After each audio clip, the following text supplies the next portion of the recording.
In. Oh, my, it's on now.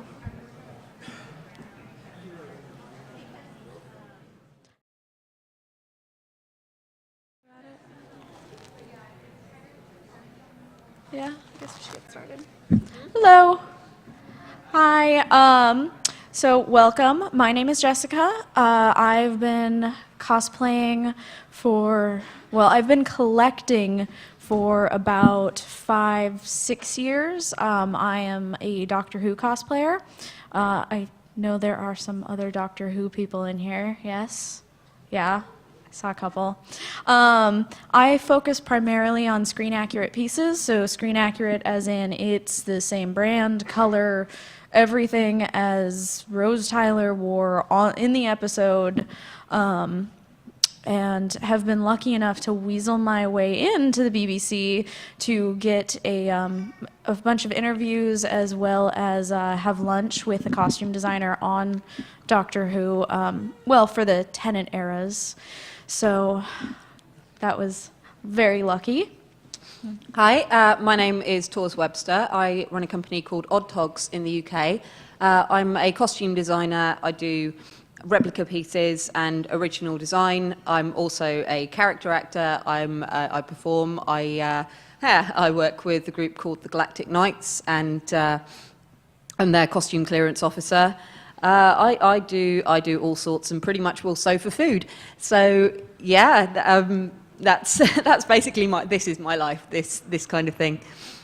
Thank you. So basically, what we were going to do is just kind of discuss just elements of cosplay, and then really kind of just open it up to questions. I got started because I saw an episode of Doctor Who and went, wow, that jacket's really cool. Of course, I don't know, do any of you screen accurate collect or are thinking about it or have any characters that you're like, wow, that's really cool? Over there. Couple.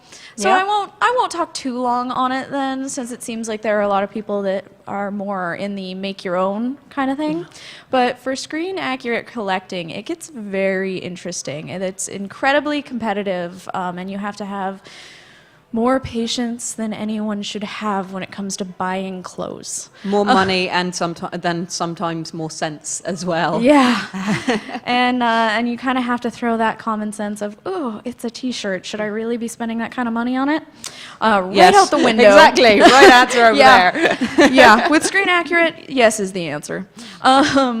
But especially for shows where it's just something that the costume designer went out and went to a store and purchased it, the best thing to do is honestly just scour eBay every day. I mean, not like, oh, I'm gonna look, once a week or so. Every day, multiple times a day if you can, depending on your level of seriousness. What's interesting too is you could find that piece that you're looking for tomorrow, or it could take you a month, or it could take you 5 years, or you could never find it. How's that search going for the Doomsday jacket, honey? Huh? The Doomsday. Oh, I have a few pieces that I've been hunting for 6 years that will be the death of me. And, searching eBay constantly, then kind of, I've noticed for a lot of the new companion, Clara, her costumes go for insane amounts of money already, and they just sold out retail. And one common kind of mistake, I guess I'd say, is that people immediately get into bidding wars. And they immediately are like, oh, well, I'll pay $200 for that, so I'll put in a bid of $200. And there's still 6-7 days left. You put in that kind of bid, it's just going to go crazy. And it's really important to, on that kind of stuff, wait until the last minute. Use incredibly vague search terms. Like that specific brand diesel jacket, that year, that style, you got to just start looking diesel, nothing else, just search through thousands and, be patient. I always usually also recommend that people find alternative options, like go to thrift stores, look at the same brand. Maybe they had something that's quite a bit similar, it's just not exact, or find a different color variation and dye it, or buddy up to a seamstress. Yes. I suppose I got into cosplay probably when I was about 5 years old, when I got into Star Trek. Okay, she wins. She beats me. And just for reference, I'm 31. And for me, it was the original series of Star Trek and the designs of William Wathis that did it for me.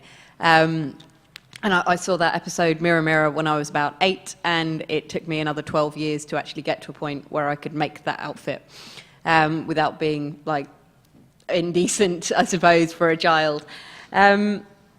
So, I mean, for me, the art of cosplay is doing something that you absolutely love, with no regard to what other people think of you for doing it.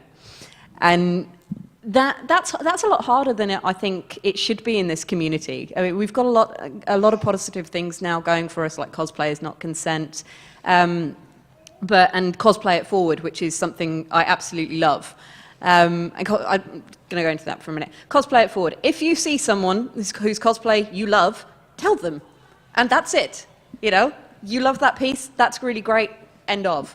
And I suppose being part of the positive side of cosplay is the true depth behind it, the really important thing. So slight tangent there, but yeah. So I pretty much taught myself to sew and started making stuff in my teens, and then decided that this was far more entertaining than real work. And got to a point where I'm really, really lucky in that I can do this every day of my life, and it's fantastic, and it pays my mortgage, and it pays my kids' school fees and all the rest of it, and it's great. So yeah, I suppose cosplay means a lot of different things to a lot of different people. Yeah, that's very true. You know, I get a lot of people in the Doctor Who community that are like, well, I want to cosplay Amy, but Amy's very tall and very skinny. Who cares? Who cares? Doesn't matter. You know what? I bet it's going to be awesome. So who cares about size, age, shape, any of it? It doesn't matter. If you like the character, if you like the style, you should probably like the clothes that they wear. Yeah. So if you don't really like it, then, that might not work so well. But, if you like the character, do it. Who cares? I found that there are sort of grades of cosplay between, literally, I bought it in a thrift shop for like $20, and it's absolutely fine. And in that, actually, Amy Pond's a really good example to use for that, because if a pair of hot pants and a bomber jacket make you feel like Amy Pond, then wear it, go to a con, love it, have a great day. And then you get levels of, I want the screen accurate stuff. I want to look as much like the character as possible, but I don't want to bother with the hair and makeup because that's effort. And seriously, like 2 people hours, who love the by clothes the way. and want to show that they love the show, and yeah, you get that. And it's great. And then you get people who, like Jessica, want to put that extra load of work and effort and time into owning every single thing Rose Tyler has ever been seen on screen with. Yeah, I think I'm probably her pickiest client, too, by the way. I'm like, well, I'm looking at this picture, and I noticed a certain seam right here, and yeah, she always gets it. I had to do her a quote for an episode, Tooth and Claw, for a dress that she holds for literally 15 seconds and puts down. So you get that sort of level of joy to it as well, I suppose. And I work for entertainers. I am an entertainer in some cases. Or people certainly seem to laugh at me a lot.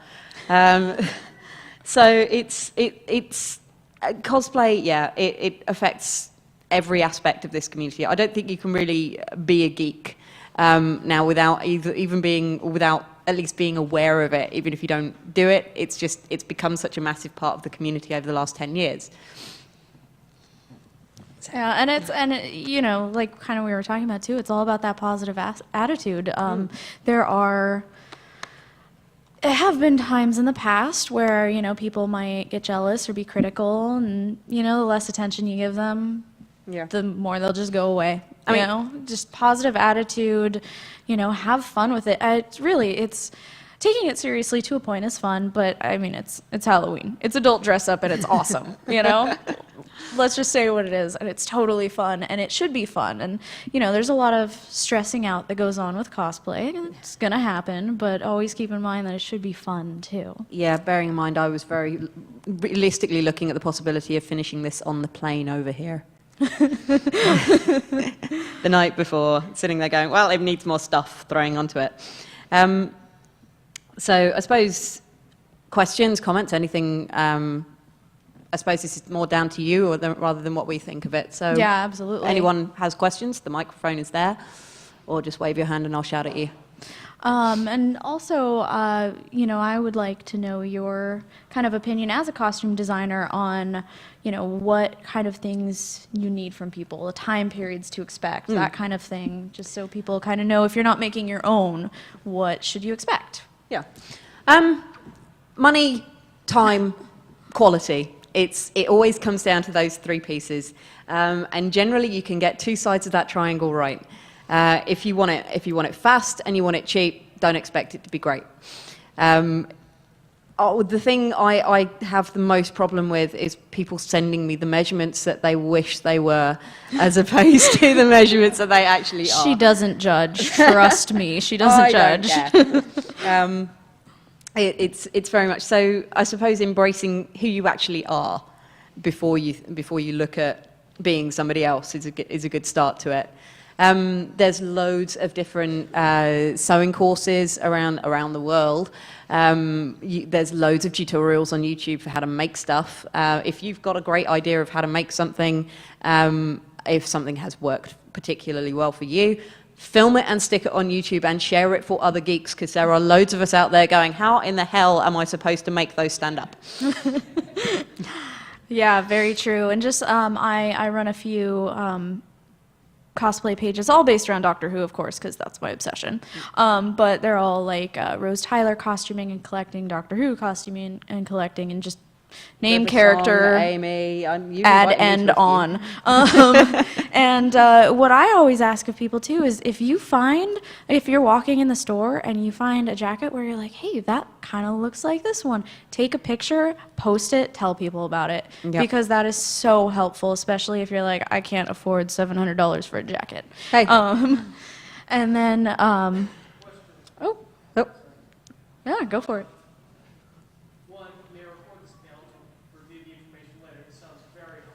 Yep, No, go ahead. Yeah, go for it. And two, I was looking to make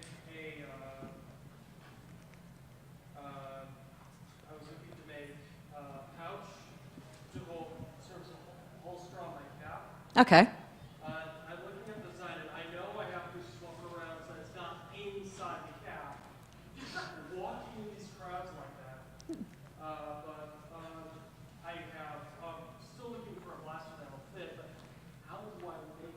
My idea is to take two cereal boxes, like that, and cut off the backs to convert into whatever holds the strap, and put the remainders together. What would safely hold it? I think hot glue would start a fire, because it's hard to work. What's that duct tape like? Duct tape. The wire. And duct tape is very much like the Force in Star Wars. You know, light side, dark side, holds the wall together. Duct tape is a great way to fix any problems quickly. I mean, I've seen people wandering around today with duct tape armor, and it looks amazing. Double-sided plastic or double-sided tape is a good one. Carpet tape. Oh, good grief! All sorts. I mean, props. It tends to be other people's specialties rather than mine. Yeah, I'd say double-sided tape on that one. Hot glue does work a lot of the time. Super glue. Yeah. I think there's another glue too. I'm gonna get this wrong. I know it. So, you know, this recording may not help at all. But it's like E6000 or something. Yeah, Yeah. I got it right. Yes. I can't make things. I don't even know where the power cord to my sewing machine went. I have no idea. I found that in your sewing box last night. That's why she makes my costumes and I buy screen active. Yeah. But I know, especially for like burlesque people, they usually use that to really affix the like the rhinestones and sequins and stuff to their dresses, and it stinks real Yep. bad. real bad. Wear Ventilate a mask your or, workspace. you know, do a section, walk away, but it will hold. I mean, you could take a tumble down a hill and it'll still hold. So E6000 is great. And I've also heard of people using syringes, putting it in there, and then picking their things up with the syringe to add to their costume. That's a good one. Actually, a company I knew in Blackpool would use a sandwich toaster, would lay out a load of diamante on it, close the thing so it heats up all the hotfix on the back, and then pick them up with tweezers really, really fast. And that surprising sounds crazy, but it works, providing you don't actually need the sandwich toaster afterwards, because, yeah. And, you know, dyeing things is a great option, too. You know, like for... And when I say screen accurate, I don't just mean Doctor Who. I mean Once Upon a Time, Doctor Who. I know someone that does Pretty Little Liars screen accurate costuming. I have never really seen the show, so I don't know how that works or what they wear, but, you know, really any show you watch. So it's not just Doctor Who, that's just the area that I know well. But a lot of times you can find things that are in different colors. Like, it's the same thing, it's just a different color. And the best thing to do is either to find someone that has it, because usually those camera filters, or the light filters and stuff, they will mess with your head. They will show something as bright red that's hot pink. But you can either find someone that has it or match it to screen, just get some color dye, and there you go. I've seen some items where I'm like, oh, you found the real thing. Oh, no, that's dyed. That's awesome. Yeah. And it's a much cheaper alternative, too. YouTube for everything. Pretty much. Yes. And Facebook's really taking off. Oh, I'm sorry, I just cut you off. What? Just speaking about like trying to find, you know, screen accurate things. I actually found a website a bit ago. It's called like FlipON.TV or something like that, and it like you'll have like popular TV shows like Pretty Little Liars, Doctor Who. Yeah. So They'll actually research what the exact brand and model is. And we'll try to tell you where to find it. So Most those of the Doctor Who stuff information comes from this one on Bad those Wolf sites. Closet. All of the live journal breakdowns, there's I have a Tumblr called Bad Wolf Closet that just goes by every single character, every single episode, what every single item that's been ID'd is. Yeah. That's so cool. Yay. Everyone follow me. But so those websites can get interesting because the one thing about Doctor Who specifically, and I think like Once in Twilight and all that stuff too, is that the websites that will post like eBay links, like third-party links, it's like throwing a raw steak into a den of lions. Yeah. Everyone just starts fighting and you know, grabbing at it, and the prices go insane. So they can be helpful if you kind of don't want to put in the effort to look, but you're going to pay 10 times the amount if you find something on one of those sites, opposed to if you just search brand and do it multiple days. So it's kind of like, what's time, money? Like, do you have more money that you spend and you don't want to spend as much time? Or, you know, are you kind of more broke and want to just put the time into looking for it? And like, when I first started cosplaying, the Doctor Who community specifically was kind of nasty. Like, people were fighting, people were name calling. It was, I mean, come on, it's Halloween, basically. Yeah. Make it fun. And once pretty much every community was like, that's it. Unless you're the one that's selling it, you don't post links. And that's when everyone started getting nice, because now it's like, oh, well, we're not competing, so it's cool. Kind of sad, but that's all back to that, you know, positive attitude. If you see someone with something you don't have, cool, pat them on the back. How did you find that? That's awesome. Instead of like, I hate you. Which, I mean, sometimes I secretly think, but Yeah. Okay. keeping that smile on. Rose Tyler's New Earth bag, okay? I have the world's largest collection, confirmed by the costume designer and Billie Piper. I have the largest screen accurate collection. I've been collecting for 6 years. She finds one piece that I'm missing month into it. So are there any other questions? Like, what do you guys like to cosplay as? Do we have some screen accurates? We've got Do we one have over there. anime, or... Yeah. Is this microphone on? I believe they said it is. Yeah. So Yeah? the microphone's on if We're you about want to to come find on. out. Oh. All right, it is. Hurrah! Actually, before we go on to that segment, I was curious as far as the designing of the costumes. It seems that when I'm trying to imitate some of this stuff is very, very hot because there's a tremendous amount of layers. I've been sweating all day. I was wondering that. Is there some kind of shortcuts or tricks to help keep the costume cool in the design process as well as in the wearing process? I suppose it depends on what kind of costume it is. I work with the Galactic Knights, and some of those guys have like the full armored pieces, so they'll build fans into the helmets and stuff like that. With soft costumes, you usually don't get that opportunity. So I suppose lightweight fabrics, natural fabrics are a really good one to try and stick to, especially if you have heat problems. Lightweight fabrics on lower layers or layers that aren't going to be visible are great. I've literally cut the backs out of pieces, so it's been only one layer on skin. If there's anything you can do with your own hair, do it. Oh, yeah. Wigs add heat. There is I went no blonde, way yeah. around it. I went blonde for that reason. Yeah. And so did I.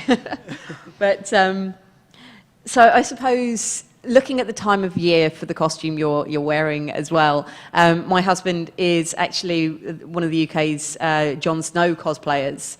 And that's layers and layers of padded armor and leather armor and 2 blooming sheepskins sewn into a cloak. So that he doesn't wear that in the middle of summer so much. Okay. He has tried. I imagine. Well, thank you. It was not pleasant. Another thing I want to add too is it all depends on how accurate you want to be too. If you're like, well, I want to be like dead accurate. I want this perfect. Then you're suffer. I'm suffering. There is so much fabric in this dress. But if you're like, I'd rather pick comfort a little over that, then it's much easier. So. Hey. I have a question for if we were to go like serious. How would you make the giant suits of padded armor like Jarvan or in Mass Effect? That's sort of solid costumes. Actually, the panel you wanted for that was the one before this, so they were talking about how to make armor, and possibly the panel after this, where it's prop making. But from what I understand, I don't really deal with solid costumes so much, but I understand Warbler has been pretty much a gift to the cosplay community, if you can get hold of it. I've seen some great stuff made out of paper mache, oddly enough. And then I've seen people make the Warbler armor, and that's amazing, or carve foam and stuff like that. Oh God, what's the paper one now? Oh. Somebody? Peppercura. Yeah, Peppercura. If you've got the time. Pardon? Wonderflex. Never heard of that one. She's But, also from the UK, so we might have different stuff here too. Yeah. But I suppose that, again, there's a load of Warbler tutorials and Peppercura files and stuff online. So it's basically getting as much information on YouTube as possible and having a go. Join the communities, find people who are similar mindset, and have a play with it. Yeah, and know too that just put some time into it. If the first round just doesn't go as well, use that as okay, well, I've learned a couple things from that one, and try it again. What not to do next time. I've had a bunch of cosplay fails, where people don't even recognize, and I have to say, like, I'm this person. And they're like, really? Whatever.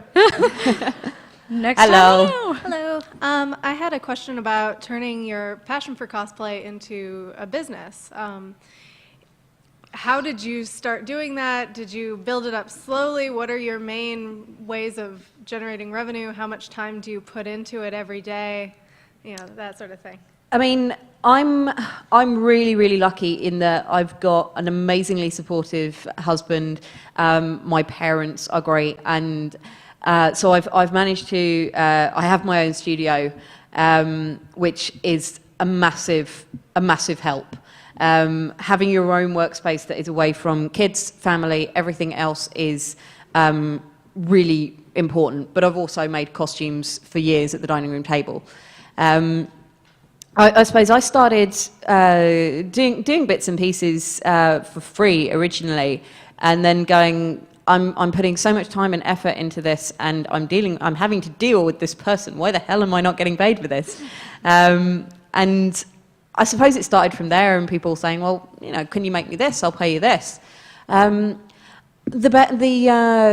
best piece of advice I ever got was working out what my time away from my family was worth and sticking to that. It might lose you commissions. It, in some cases, might lose you friends.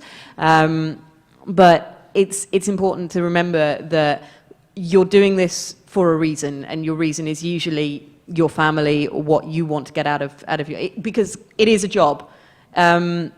It's a fun job, you know. It's you know, every single day I can sit there and work and sketch and design and play and then go and play dress up. But it is a job, you know, and working out what that time is worth to you is the most important thing. I built up quite slowly, and then got to a point where it's like, you know what, I'm never working in another office as long as I live, ever, unless it's my own.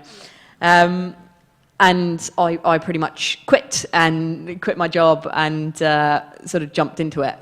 And it's worked, you know, it worked for me, but you really do have to put as much time into it as possible. Thank you. Okay. The other thing I'd like to mention too is she is one of my best friends. I pay for every single piece that she makes me, and you know, if a friend really understands that this is your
having a business personality or a business face and friend face, I suppose, is a good one as well. And I have had to say to people, look, I need to talk to you about the money you owe me. I don't necessarily want to, but I have to do this because this is my business. And then afterwards, if you're still talking to me, then we'll have a chat about whatever's bothering you this week. But so that's that's the important one as well. Hiya. Hi. I had a question about, like, if you're going to make lab coats or something, is it better to buy the lab coat and then add stuff onto it, or make your own? If you're going to make If you're going to make, like, a lab coat like I have here. Okay. Or if you were to buy one and then add stuff to it. I find, to be honest, buying a basic lab coat, I haven't heard of a costume department really that makes their own. Mostly workwear and things like that. Uniforms are sourced in from specific companies that supply them, and then they might be modified to hell. There's actually one a maid's uniform worn by Rose Tyler in an episode of Doctor Who. which, yes, I have. Yes, I haven't modified it for you yet. The costume designer bought an Alexandra workwear piece and then just shortened the skirt and cinched it in, but it's the same piece. So yeah, just buy off eBay, buy them off wherever. They are usually the same. Thank you. Okay. Hi. Hi. So you said you taught yourself to sew. I'm just curious where you started and what the biggest challenge you overcame with learning to sew was and how you went about that. I'm quite, my mother taught me how to use a sewing machine in about 5 minutes, and after that it was everything I learned was pretty much self-taught. I did after when I hit my late 20s. I went back and did a couple of years in college and did a fashion qualification. And they taught me how to pattern draft, how to make my own sewing patterns. So that particular skill, that was probably the biggest challenge and the most useful thing ever. There's an awful lot of tailoring skills, and I suppose there's a lot of different sort of skill sets in sewing. I do not do embroidery. I'm quite emphatic about this. I will make the base piece, and if you want me to hand embroider that, I will charge you about 15 quid an hour for every hour I have to spend swearing over that bugger. And it's usually better in that place to go somewhere else. But everyone in sewing, people have different skill sets, and the same as any other career. And it's finding out where your strengths lay and really working on failing areas, I suppose. There's a lot of places too, like even little places like Joann's. I mean, it's not going to be the best. It's Joann's, but they still will do little sewing classes. There's actually, I do not remember the name.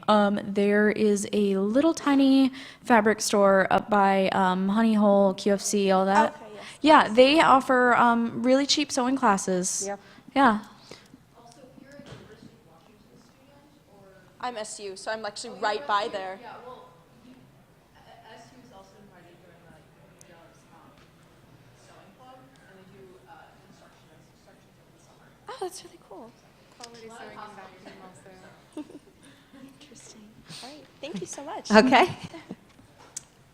This might be a harder one to answer, but what if you got like an idea in mind that's kind of based off something you see on TV, or in my case, a video game, but it doesn't really exist, so therefore you can't really buy anything online? What a video game is it? Just out of curiosity. Assassin's Creed. Oh, Okay.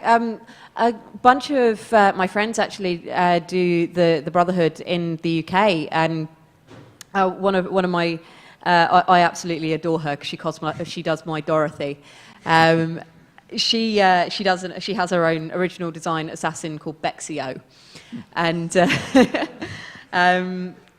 it's I suppose it make it or draw it and find someone who can. I mean, this is probably a good demonstration. This is an original design, completely original, based on The Wicked Witch of the West. It was literally what I had kicking around that I could convert. Or I'm very into recycling costumes at the moment, and we get a lot of fair trade fashion and stuff, and making sure that our clothes are not wear once and throw away, and everybody gets a fair wage, and so on and so forth. So I was kind of interested in this idea of doing the same thing with my costumes. And I suppose with original design work, you can go for that. But yeah, sketch it, draw it, find somebody to make it, or learn to make it yourself. There's an awful lot of original stuff out there, and I think there should be more of it. All right.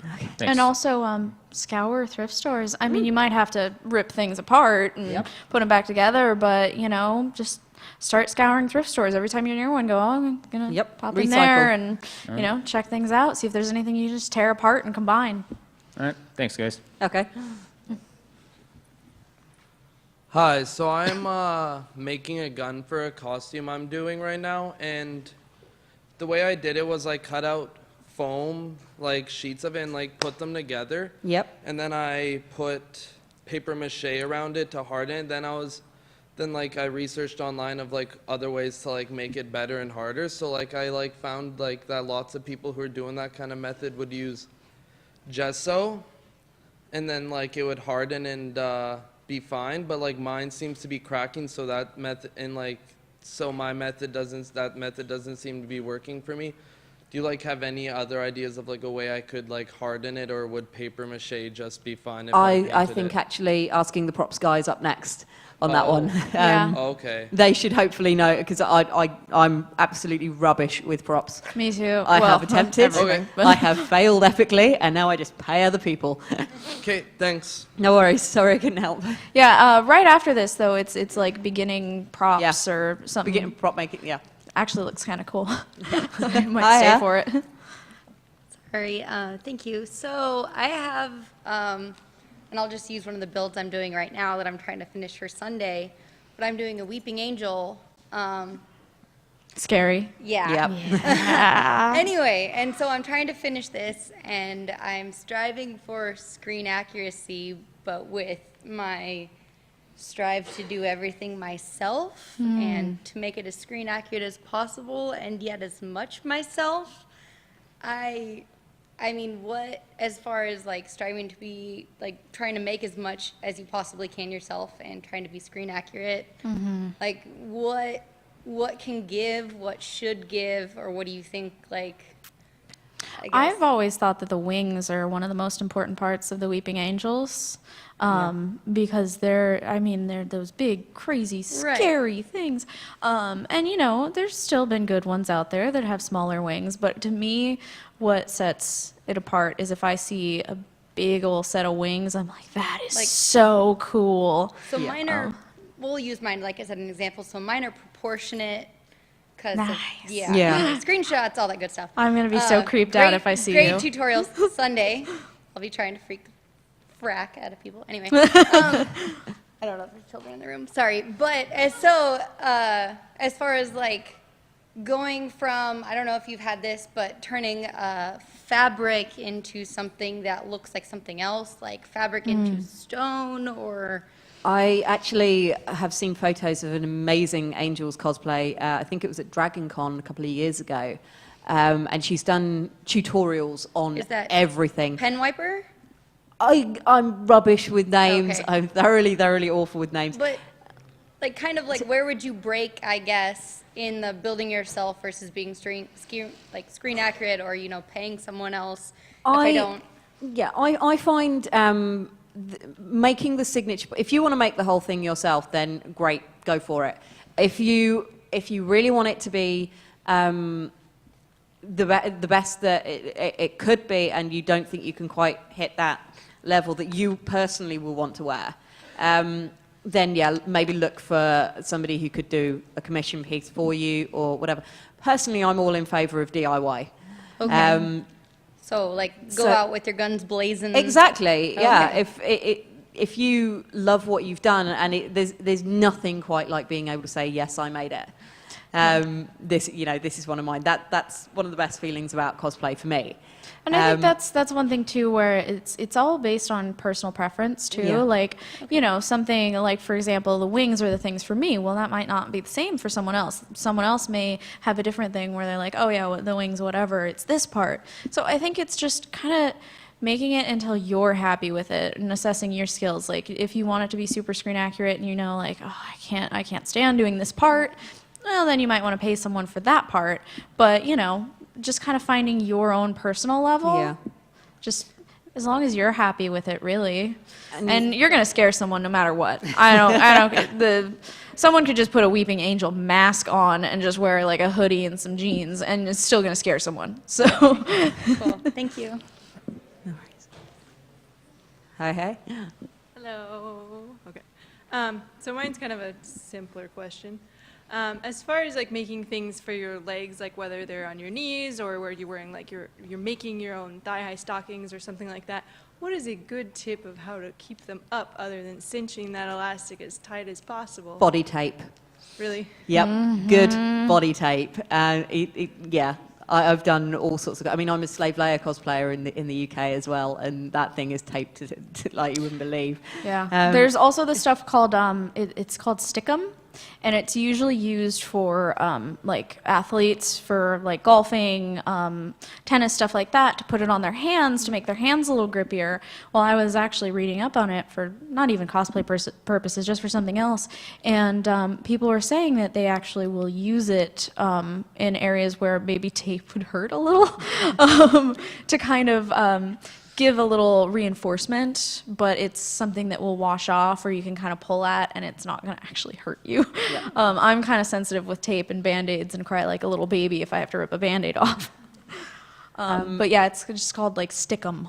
Prozaid is also a really good one. It's sort of an industry standard, almost like spirit gum for latex adhesive, but that stuff will stick anything. Just make sure you have remover and test it on unseen areas first. Thank you. Okay. Hi. Hi. You're 8 taller. feet tall, I know. So time management question, especially for the learning. I also taught myself how to sew and decided my first cosplay was going to make this ridiculous ball gown, and it's fantastic, but it took, say, 5 months when I thought it was going to be 5 weeks. Yep. So of all the YouTube tutorials, I'm not seeing a lot that will tell you how long each step takes when you kind of try to add them together. Do you have any tips on maybe where to find that? Or It literally comes down to how fast you can sew, or whether you're going to need to take a little time to get it right. There are so many different techniques, and it is so an individual thing. I mean, I know for me, I can put a suit together in maybe a week, maybe a week and a half, a full tailored suit. But there are other pieces that I'll sit there and go, you're not going to see that for 6 months. Okay. It really does depend on you. And the best thing I can say is when you're making a piece, say if you're making a bodice, write down how long it took you to cut the pattern out, how long it took you to cut the pieces out. sorry, pattern? What? Yeah, exactly. Well, I make my own patterns now, so it's, yeah, but how long it took you to draft the bugger, you know, anything like that. All these details, write it down and stick it on a workboard, because then later when you're thinking, oh, well, I'll just throw that bodice, that corset, that embroidered thing, that, you know, beaded thing, whatever, together in 4 hours, no. Common sense will prevail with any luck.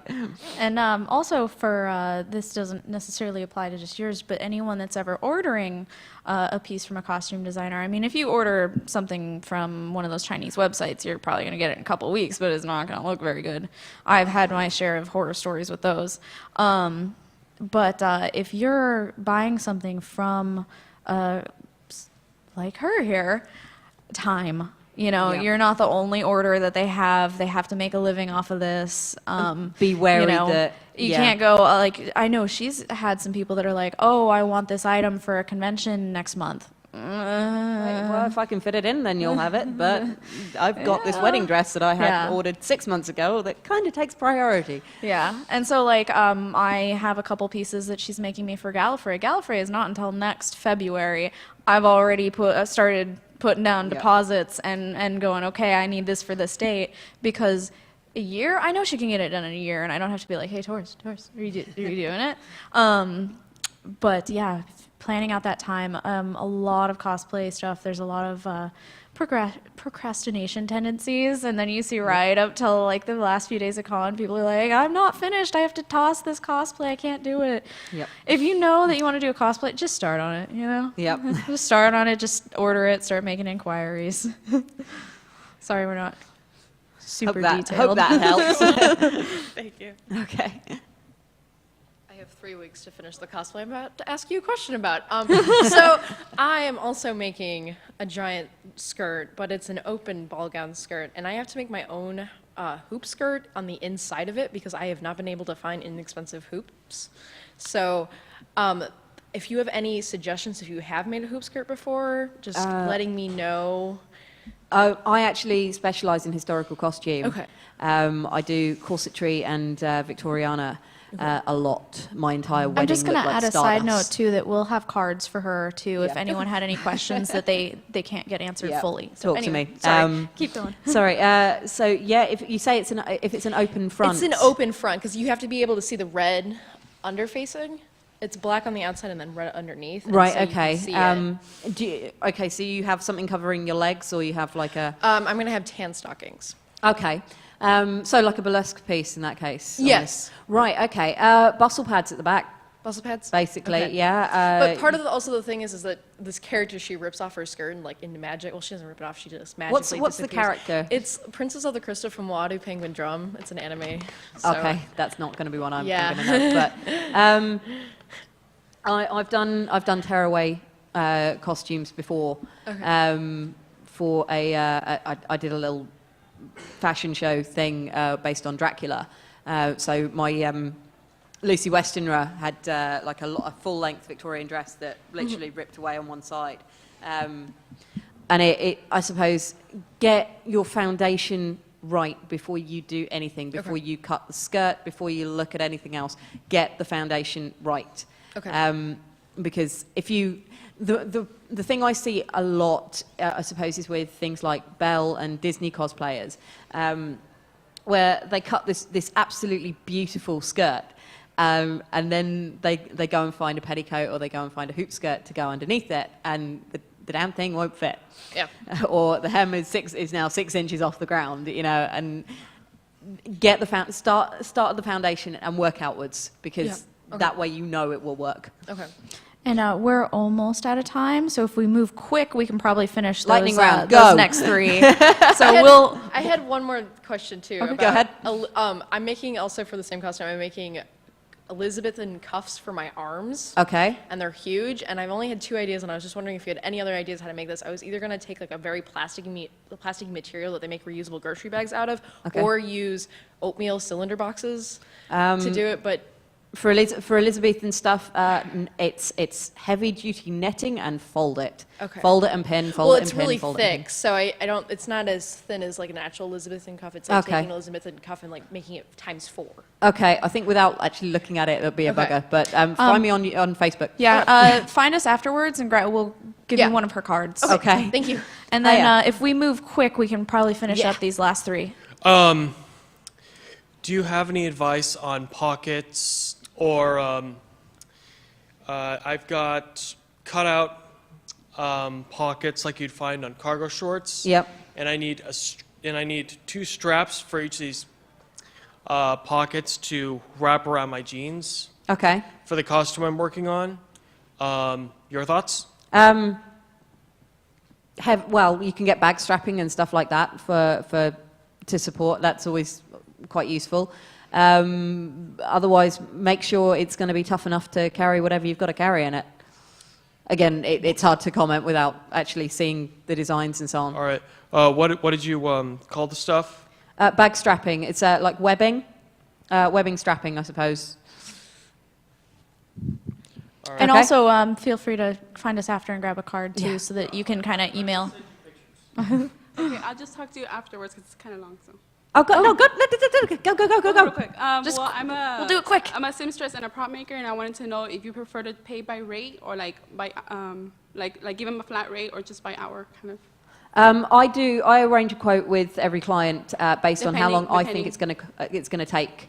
And then I take installments on every piece, because nobody can just pull like 650 quid out of thin air. We don't live in that kind of society anymore.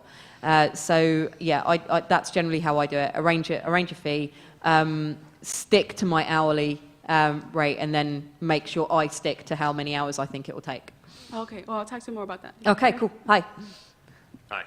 I want to know if you guys had any advice on, especially when you're making costumes or you're sewing things together yourself, especially a lot of either the screen accurate stuff or things like that. Aside from general tailoring, how do you get things to flow in the proper way as they're seen on screen, such as capes, dresses, not just being, like I said, fitted for like a jacket, but lots of times you'll see them on screen and it looks a certain way, but then if you'll get the item and you'll have it tailored yourself, it's still not, Is this a 10th Doctor coat by any chance? Is that what? Is this a 10th Doctor coat by any chance? No. No? Okay. I'm going to use that as an example. But yes, that's a great example. Yeah. Getting a similar weight fabric and really experimenting with it is generally the best one. Lightweight fabrics aren't going to move or drape in the same way that a heavyweight will. So that's something you've just got to be aware of. And I think we are actually out of time, possibly past time. No, we're like